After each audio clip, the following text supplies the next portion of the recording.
This is the story of Canadian medical pioneer Dr. Peter Moloney, one of the founders of immunochemistry.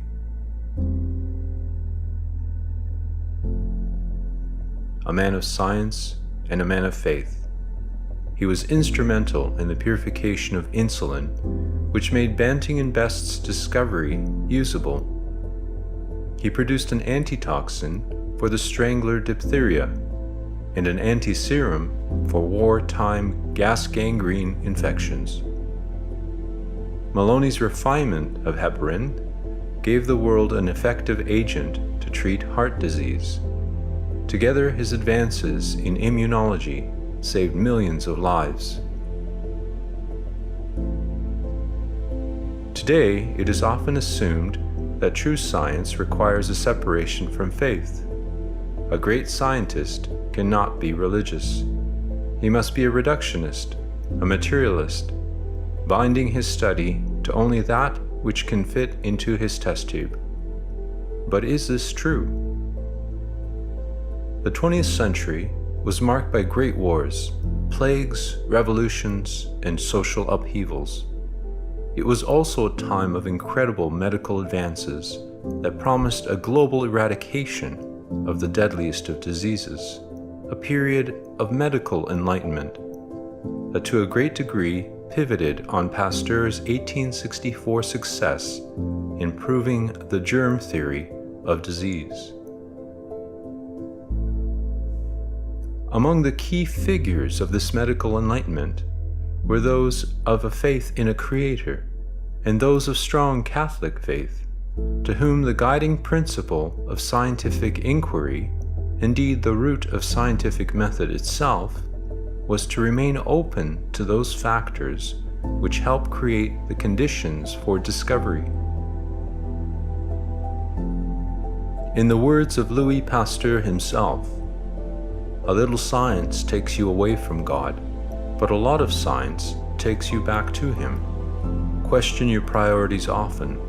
Make sure God always comes first. The more I study nature, the more I stand amazed at the work of the Creator." Dr. Peter Moloney shared the same convictions of a faith-based scientific tradition. Educated at St. Michael's College and the University of Toronto, Peter was a man who enjoyed his family, prayed, attended Mass, read the Bible and papal encyclicals. A man who admired Galileo, Newton, and Mendel, and clung especially to Pasteur's axiom that scientific discovery is chance in a prepared mind. Moloney comments, "If the only reality is here and now, then one becomes one's own master, and to no one must an account be given for the conduct of life. Here we are, rational men and women, who can discuss evolution and the problems it suggests. We cannot believe that we were tossed up by random chance. No, it was the intelligence and providence of God, the Creator of the universe, that life appeared on our planet, with its marvelous unfolding in plants and animals." Human suffering and the existence of evil did not discourage Peter Moloney. Rather, the belief in God made him a better scientist, a humble citizen of the wonder that is creation, convinced of the discoverability of ordered principles, and drawn ever closer to a solidarity with all humanity. For him, both steeples and telescopes, crosses and microscopes, all pointed upward to a hope that explained the human condition. For him, science, working with faith, paved the way for the eradication of disease and the alleviation of suffering.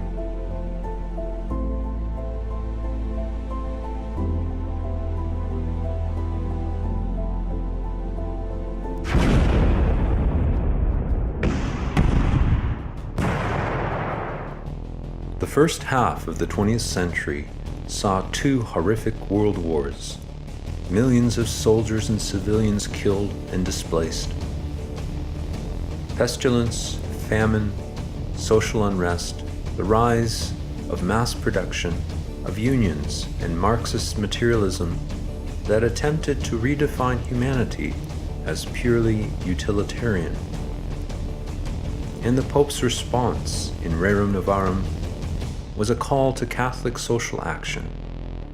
It was not just labor and worker production that had value, the Pope said, but people, those who were incapacitated by disease, maimed by wars, the handicapped.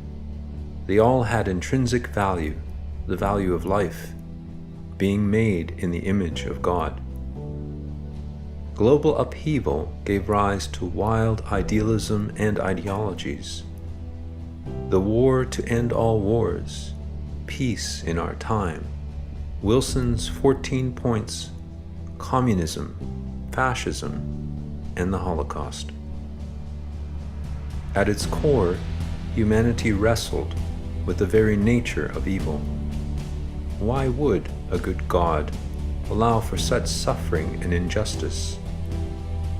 And it wrestled with its own role in justice, the common good, laws, freedoms, and the nature of governance.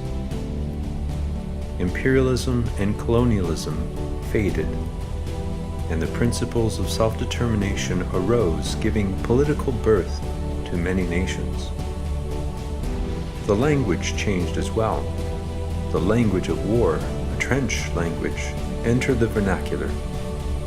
Words such as extermination, the digs and basket cases, soldiers who had to be carried away in pieces.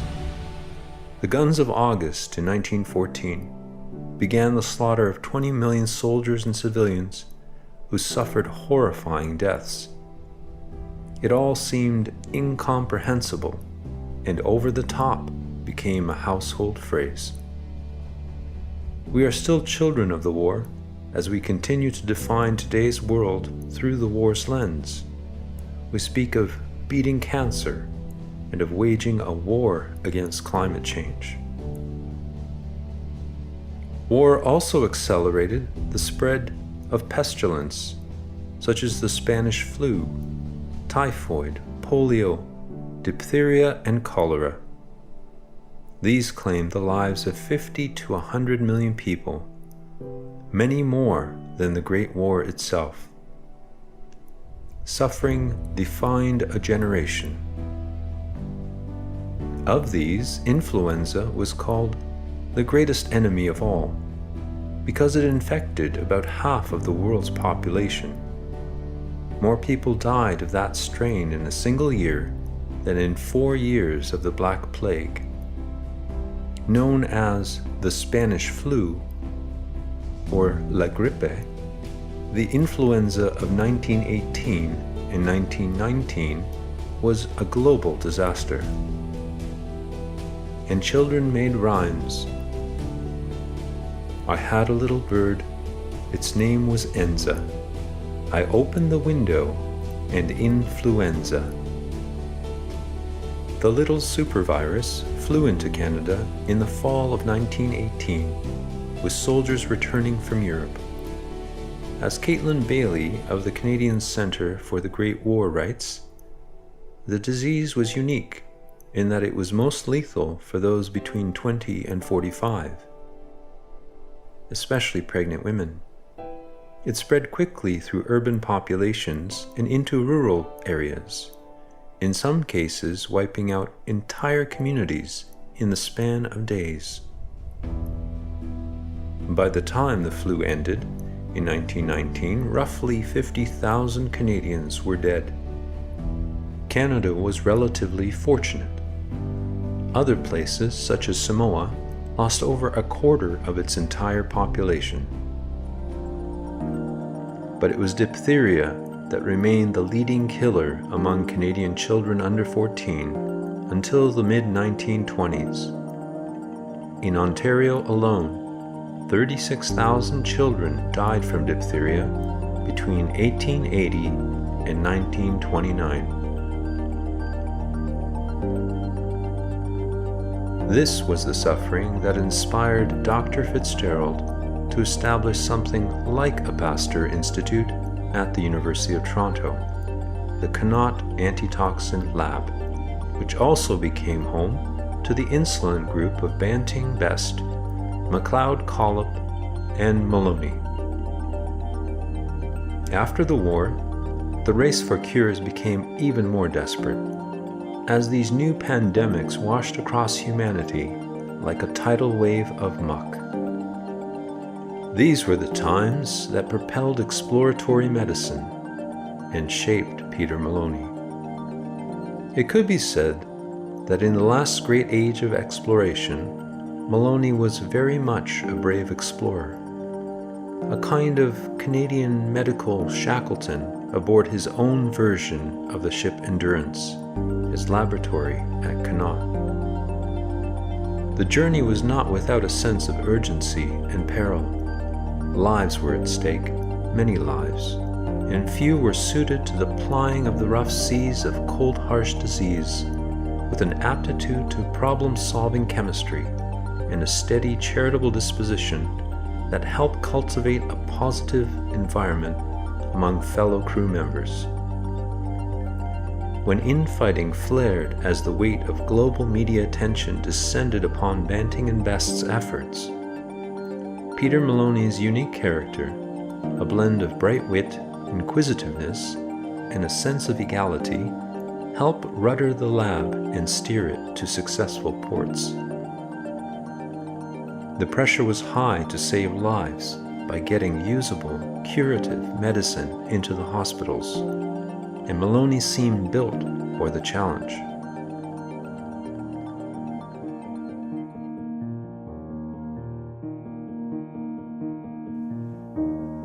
Born in Penetanguishene, Ontario, on the 29th of June, 1891, during the reign of Queen Victoria, Peter Joseph Moloney was the son of Irish Canadians Thomas Henry Moloney and Elizabeth Burns, whose own parents had been moved by famine to sail the rough waters of the North Atlantic.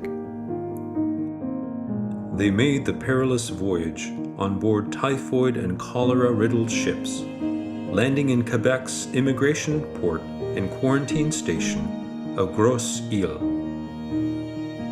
Disease was a constant companion for the Moloney family, as it was for many in Canada in the 19th and early 20th century. When he was 2 years old, Peter's father purchased the Queen's Hotel in Powassan, Ontario, and moved his family. Moloney writes, "As a small boy, I was glad that we had come to Powassan because it seemed obvious to me that Powassan was the center of the world. After all, the sky came down evenly all around, and our house sat in the dead center." The young Peter was not much interested in books, but in sports, especially lacrosse.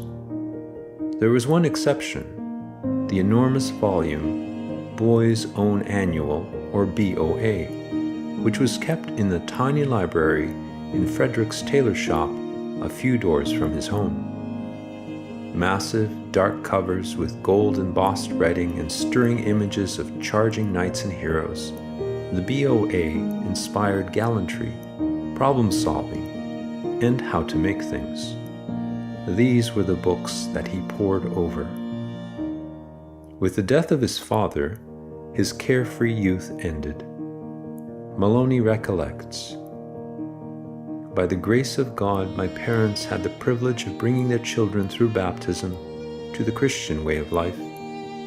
I started to school in 1896, and the next year my father died. It was said that he had pneumonia, and my mother, as she did every day, wanted to remake the bed. Father got up and lay down on a couch in the room and almost immediately died. I had a little cot in the same room, and I was asleep when this happened. I was awakened by a noise, probably my poor mother weeping. Dr. Porter was there, rubbing Father's chest, I think with alcohol. I remember my two older sisters, Elizabeth and Ella, These girls 10 and 11 years old, standing in their nightgowns, calling out together, "Mother, we'll work for you." And so they did, all their lives. My father was buried in Bury. He had died in November, the feast of St. Andrew. In Powassan in 1897, there were few Roman Catholics. We did not talk about ecumenism. But when there was trouble, we stood together. Mother carried on, good Christian that she was. Peter, too, assisted his mother and sisters with the daily chores at the Queen's Hotel, and he would accompany mission priests in their horse-drawn buggies and sleighs during their home visits. He saw the people suffering and poverty, and it further cultivated a caring spirit within him. By 16 years of age, he had become a model frontier Canadian, grandson of immigrants, raised by a widow, physically robust and self-disciplined, with a keen mind eager for challenges that in Peter's case inclined him towards higher education. That opportunity came when at 16, Moloney registered at St. Michael's College in Toronto, where he completed studies and then passed into the degree program at the University of Toronto as a member of one of the first St. Michael's classes to do so. Peter studied what was then called the quadrivium: physics, chemistry, biology, and mathematics, alongside the trivium of English, French, Latin, and philosophy. Moloney received his BA in 1912. He won the prize for mathematics and had played on St. Michael's College championship football team. In the summer of 1914, he traveled to Berlin for a conference and to improve his German, a language needed for science. In 1915, he earned his MA, and later in 1924, from work done with Banting and Best, his PhD in chemistry, also at the University of Toronto. A gifted student, Moloney spent the year of 1915 and 1916 on a bursary in California at UC Berkeley. There he met and married a fellow student, Angelina Chapman, and would go on to have 5 children: Mary, Henry, Oliver, John, and Peter. He settled in Toronto with a beloved house along the Scarborough Bluffs that he often pined for during his travels abroad. His daughter Mary, a professed religious, Mother St. Henry of the Sisters of Our Lady Immaculate in Cambridge, Ontario, recounts, "My father returned to Canada from Berkeley because of the war. He wanted to serve God first. He would give his life for his work, his country. This is what impressed those who admired him." Moloney took a job first, working in Ottawa for the Canadian government at the research farm, where he developed a simple method of separating hippuric acid from the urine of cows. As he put it, "It was this discovery that got me my job with Connaught."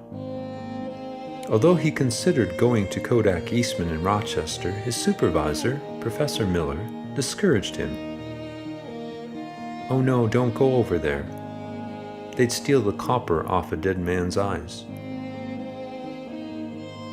Peter Moloney joined the staff of Connaught Labs in September of 1919, where he helped turn the big guns of science to the fields of medicine and healing.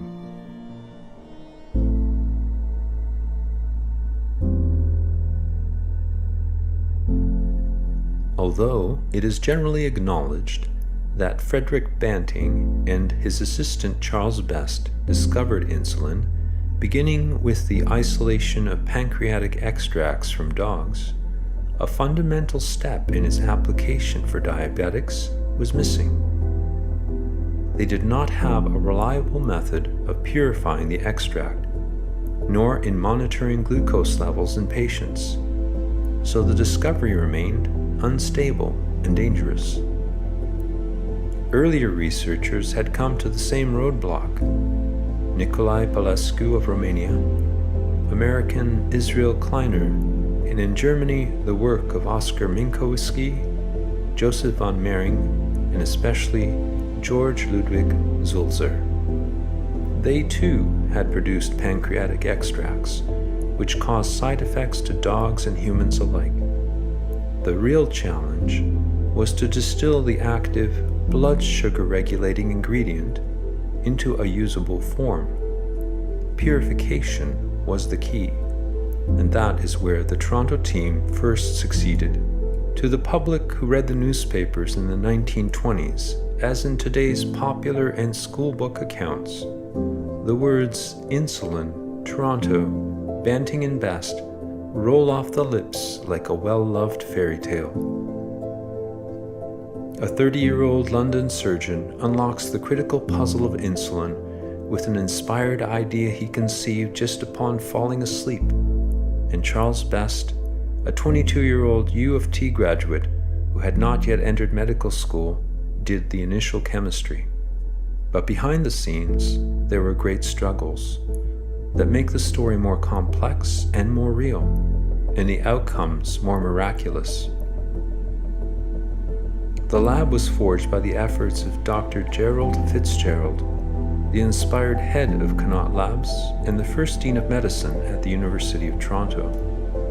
It was he who struggled to justify the lab's existence with the university and then find sufficient funds for its continued operation.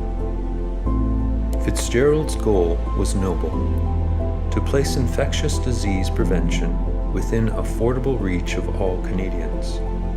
It began with horse stables on Barton Street, purchased with his wife's inheritance money for the research and production of diphtheria anti-toxin.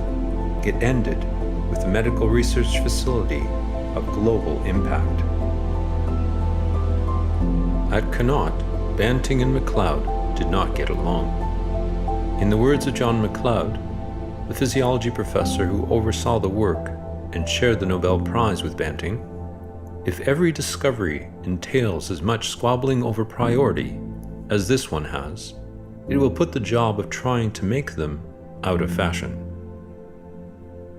But progress was made. The first to receive rough insulin was Dr. Joseph Gilchrist, but it was given orally and had no effect.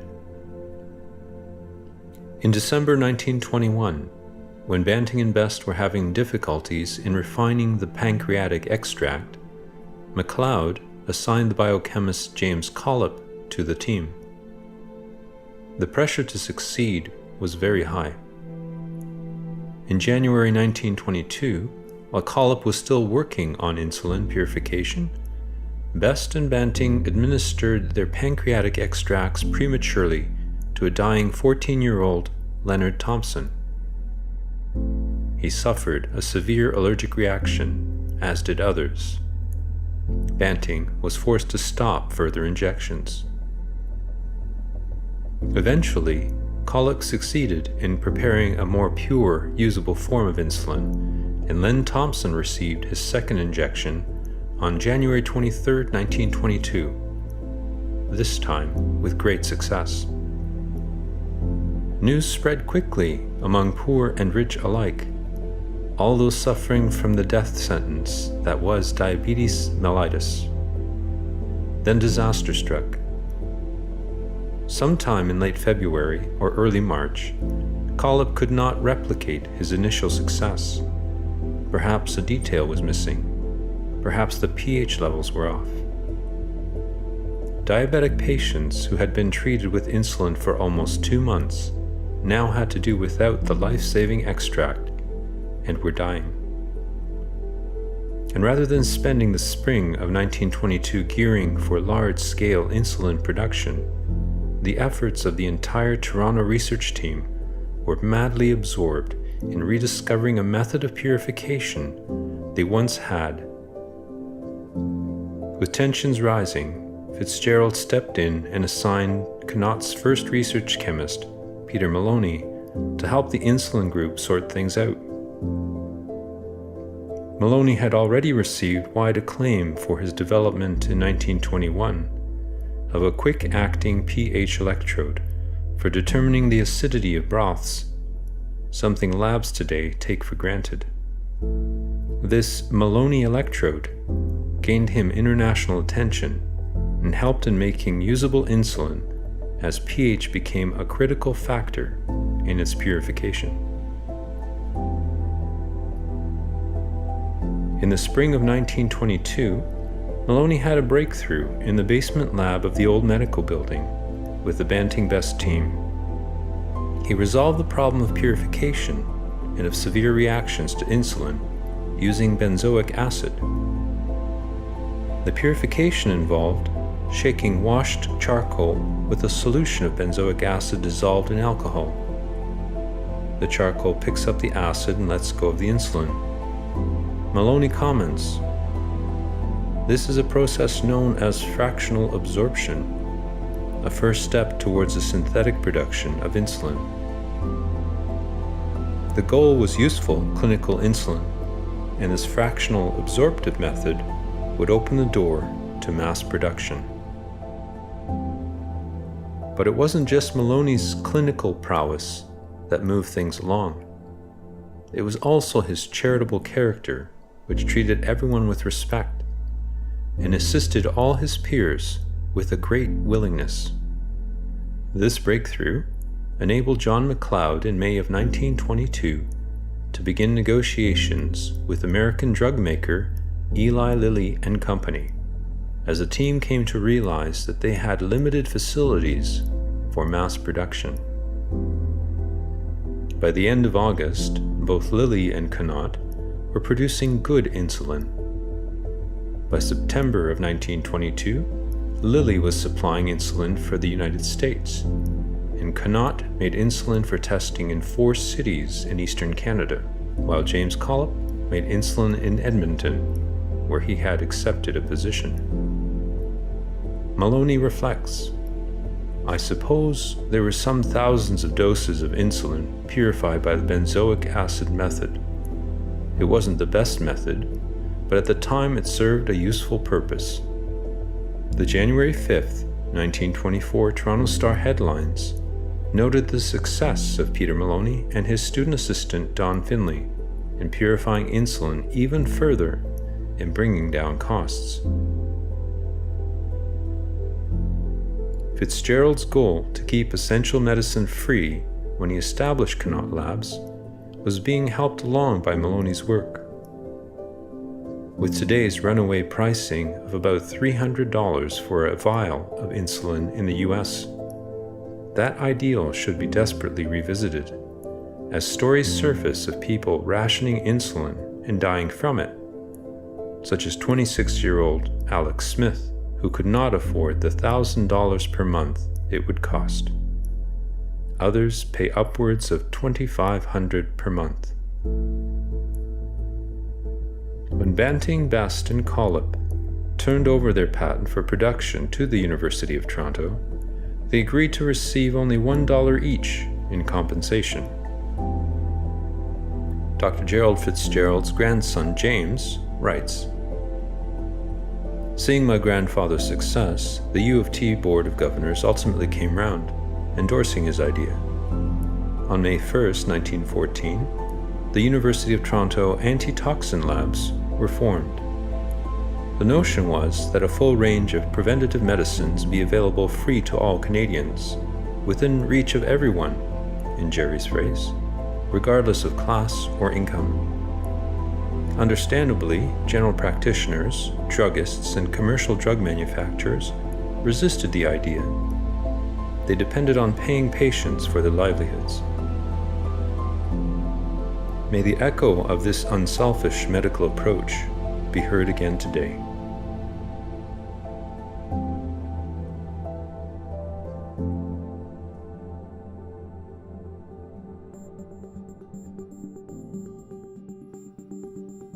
Apart from his contributions to insulin research, Moloney was involved in the introduction of diphtheria toxoid, a denatured and safer version of the diphtheria anti-toxin, which had been discovered in 1923 by Gaston Ramon at the Pasteur Institute in Paris. Fitzgerald visited Ramon in Paris and became so impressed by the new toxoid that he immediately called Moloney at Connaught and asked him to drop everything and begin duplicating Ramon's methods. Often called the Strangler, diphtheria was the scourge of childhood, ranking first as a cause of death for children under 14. Despite the introduction and free distribution throughout Canada of Connaught's diphtheria anti-toxin after 1914, infection rates remained stubbornly high. A new formulation was needed. As medical historian Edward Shorter notes, in 1925, Moloney became the first scientist in North America to prepare the toxoid, in addition made a critical contribution to its safe use by developing a skin test, the Moloney test, to identify children who would react adversely to the new vaccine. A field test between 1926 and 1931 was conducted using the new toxoid on 30,000 children in Toronto, and only 23 contracted the disease and with no deaths. The test concluded a major reduction of the once feared childhood killer, and the toxoid was given in combination with pertussis, or whooping cough, and tetanus vaccines. The Moloney reaction test served to expedite the vaccine's broad use in Canada and rapidly brought diphtheria incidence down to near zero by the early 1930s. According to Fitzgerald, Toronto and Hamilton were the first cities in the world to be diphtheria-free. People started to take notice. Rockefeller started sending people to Toronto, and Toronto became the international hub of this medical revolution. Fitzgerald adds, "This is what Canadians don't know, is that we became the lighthouse school of public health and hygiene in the world. There were a lot of firsts." A new public health model for Canada was established, and Moloney's clinical work with Gaston Ramon developed into a lifelong friendship, as it did for many who came into contact with him.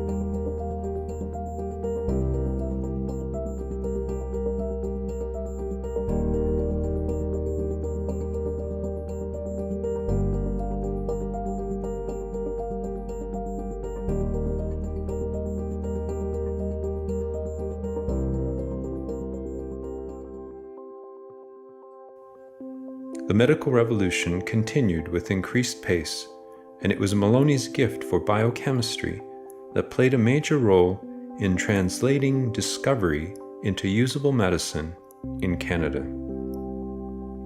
During the interwar years, Dr. Moloney was on the advisory board of St. Michael's Hospital, and later was still active as a key figure in updating the hospital lab to a modern facility, which has been seen as a major step leading to its prominence as a world-class health facility.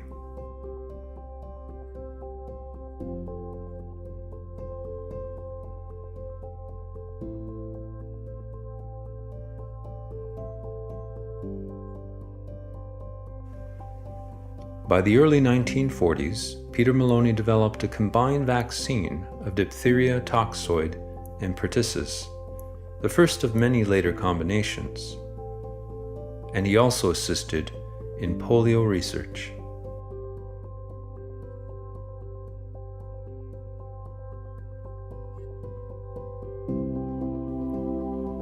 Mother St. Henry comments, "During the war, when he worked on the gas gangrene anti-serum, it was for his country. He would not accept a monetary prize. A Canadian military officer came to the house for a personal visit to verify his refusal of the prize, and Peter said to him, 'I won't take money.' The country was at war, and he didn't want to take something that could be used for defense."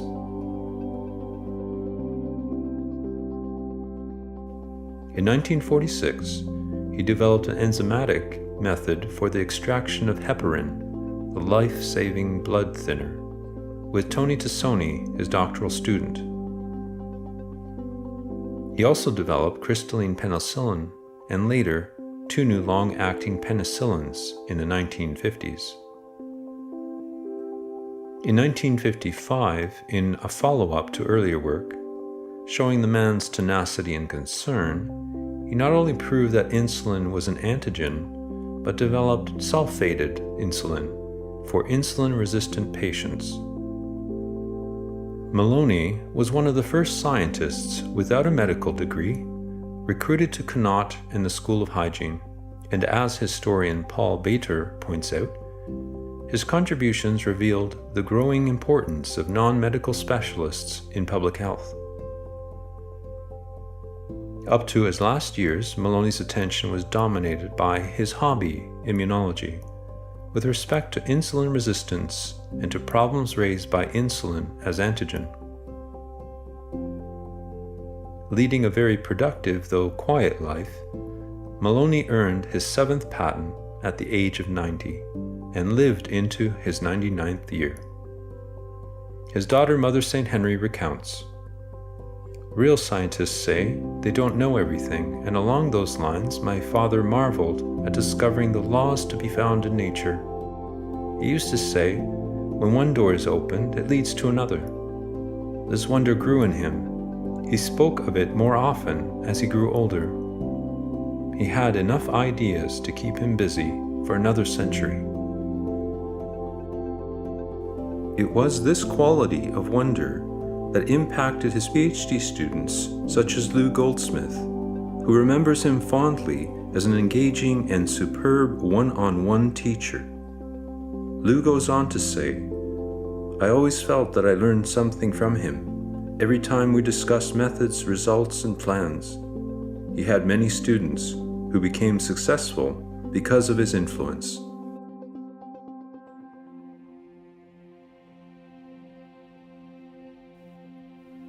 For his life-saving work, Dr. Peter Joseph Moloney went on to win multiple accolades.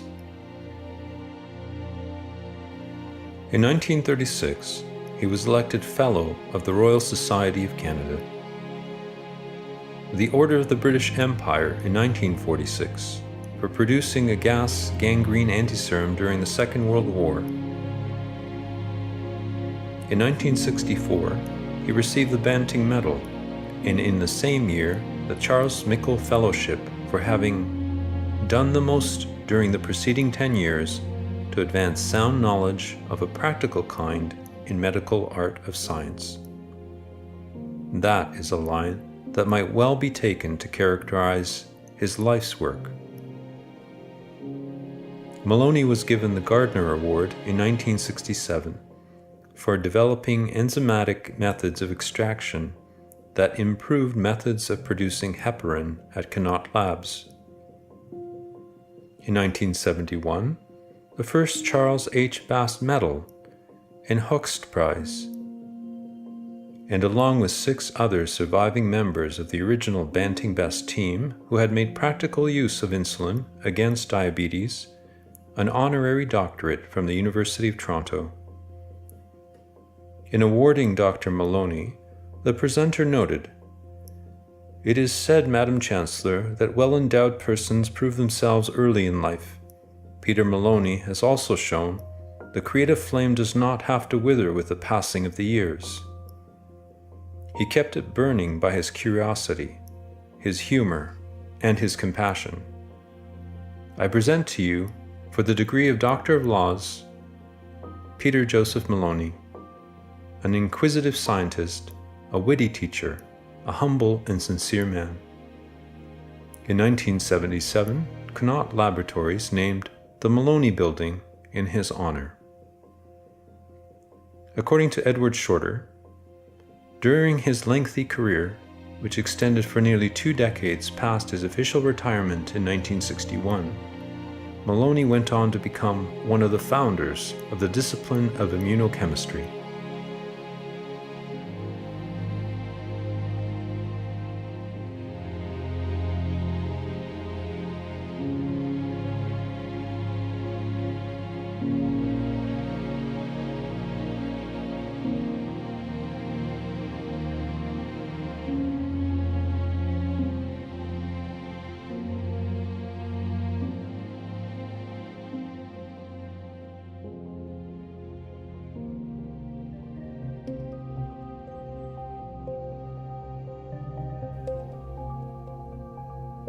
Mother St. Henry remembers. After the evening rosary, everybody was to sit at the fireplace and listen to the story, as each person took a turn as reader. Then it was decided by Dad that my mother should do the reading because she had a pleasant voice. There were books by G.K. Chesterton, Hilaire Belloc, and Christopher Dawson. There was also Agatha Christie. After my mother's death, my father took great interest in the Diary of a Country Parson, the story of James Woodford, who lived in the 18th century in England. Someone asked him why he liked the book so much. His answer was something like, "Because it tells of real things." We were Catholics. Respect others, but keep your faith. Peter Moloney writes, St. John, in his first letter, has told us of God's love for us. God gave us his only Son because he loves us, and we, if we are to love God, must love one another. It was that simple. To this, his friend and biographer, Monsignor Edward Sinan, adds, Peter Moloney was marked by faith. Faith in his fellow scientists, faith in Canada, faith in his church. And as a man of faith, Peter Moloney would honor his wife Angelina's ethnic heritage and his own by praying the Hail Mary in English, Latin, German, Spanish, French, Italian, Gaelic, and Arabic. He did everything with purpose, and it was prayer that was the fuel that energized his life. With a certain candor, Moloney conducted his medical work and his private life. Even his closest family were often surprised by the people he knew. Mother St. Henry recalls, "My father and mother had an interest in many things. A Russian lady had died in poverty in Toronto, the last of the Romanovs, Olga. She was laid out in a downtown Russian Orthodox church. My parents were the only visitors when they went to pay their respects." This was Grand Duchess Olga Alexandrovna of Russia, exiled in Canada, the younger sister of murdered Emperor Nicholas II. She was a first cousin, twice removed, to Queen Elizabeth II. Despite the bloody murder of her family and the forced exile from her country, Olga never appeared dour or sullen. She joked often, and in her old age her face was furrowed with deep wrinkles and laughter lines. "I always laugh," she said, "for if I ever start crying, I will never stop." It was this cheerful disposition and straight-laced approach to life that would have connected her to Peter Moloney, a kindred spirit. Moloney questioned everything, even the evolution hypothesis, or as he put it, the mutationist explanation for life. He expanded on his views in his book, The Catholic Church in My Thought and in My Life, the reasons for his faith and the core of his scientific inquiry. Moloney writes, "Evolution is full of unproved theory, and this is admitted by those who are most knowledgeable since the theory is constantly being changed. What is the animal closest to man? Monkeys was the near unanimous reply. But in terms of immunology, and the case of leprosy, Dr. Moloney would argue, the armadillo can be considered closer to man than any of the animals so far observed." Moloney continues, "I remember that during the 1918 plague of influenza, monkeys were chosen as possibly useful animals for the study of the disease. However, the injection of the virus into monkeys showed no detectable symptoms. A number of years later, it was found that the ferret, when injected with influenza virus, became fevered. This points to the fact that with respect to the influenza virus, the ferret is close to man." These views were very much in keeping with Moloney's scientific and rational mind. He once wrote, that our knowledge can be divided into three classes. We learn by experience, by struggling to solve problems, and knowledge by faith. Ultimately, for Peter Moloney, whose character was full of spark and empathy, these were the three branches of true science.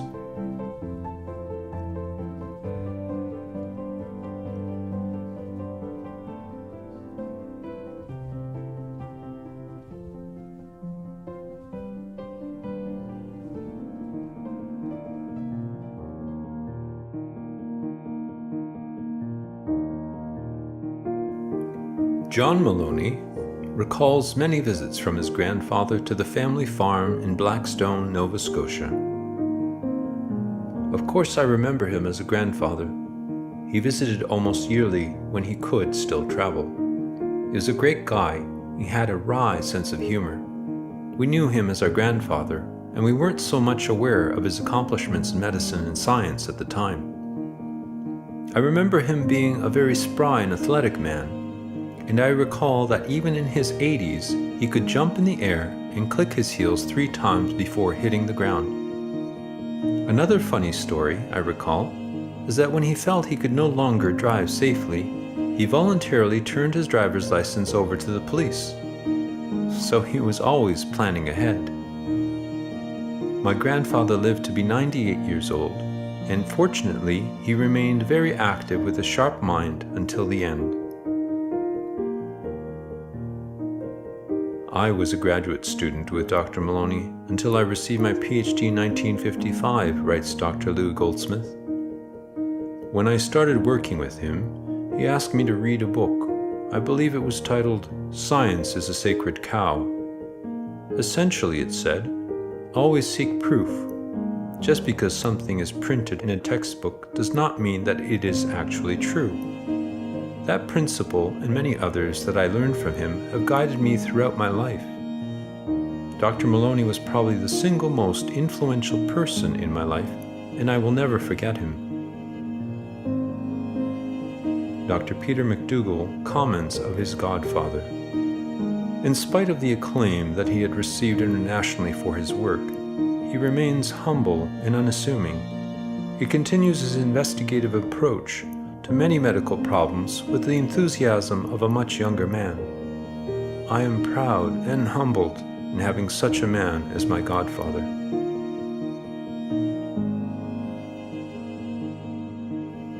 It is fitting then to close with Peter Moloney's own words. He writes, "The newspapers were filled with excitement about the discovery of a cure for diabetes. Once there was even a little scribble in the paper about me. But I had nothing to do with it. I came up with a method of purification, you know. But that's how things can be misrepresented." It was precisely his purification that rendered insulin usable and which secured fame for Banting and Best. Moloney's gift was in translating discovery into usable medicine, yet his humility kept him from seeking the limelight. Diligently following his scientific inspirations, laced with prayer, he applied his natural gifts of intellect and spirit to alleviate those suffering from some of the worst diseases the world has ever seen. For that, he should be remembered today with great fondness, as a Canadian medical pioneer and as a devout Catholic who lived a true science.